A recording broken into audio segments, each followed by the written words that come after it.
Imagine yourself standing before Jesus on Judgment Day. How would you feel if he said to you, "Why do you call me Lord, Lord, but not do what I command?" Ouch. That would stink. We call Jesus Lord, but do we actually do what he commanded?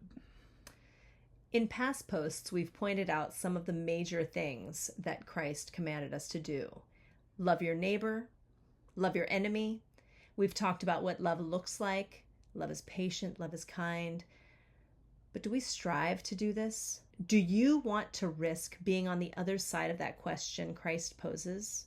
Why do you call me Lord, Lord? What are some obstacles to this? Well, not knowing what Christ actually commanded us to do, and maybe not being entirely honest with ourselves. So, why is this important? It's a big Bible. Why are we focusing on this particular passage? In Matthew chapter 7, verse 21 to 23, Jesus also says, "Not everyone who says to me, 'Lord, Lord,' will enter the kingdom of heaven, but only the one who does the will of my Father in heaven." Further, he says, "Many will say to me on that day, 'Lord, Lord, did we not prophesy in your name? Did we not drive out demons in your name? Did we not do mighty deeds in your name?' Then I will declare to them solemnly, 'I never knew you. Depart from me, you evildoers.'"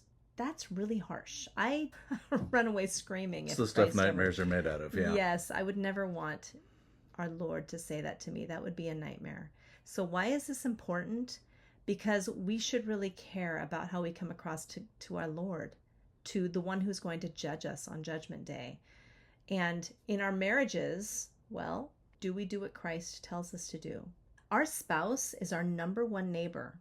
Do we love that neighbor, right? And this is our number one neighbor, obviously, because this is the one person that God placed in front of us, that he united us to, unlike any other neighbor that we have.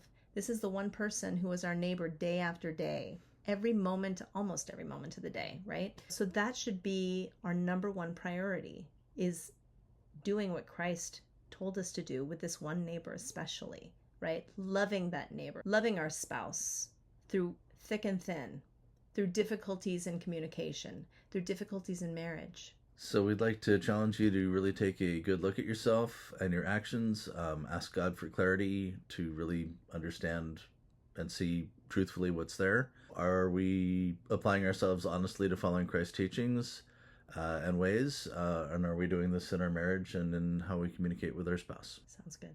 We'll see you next time.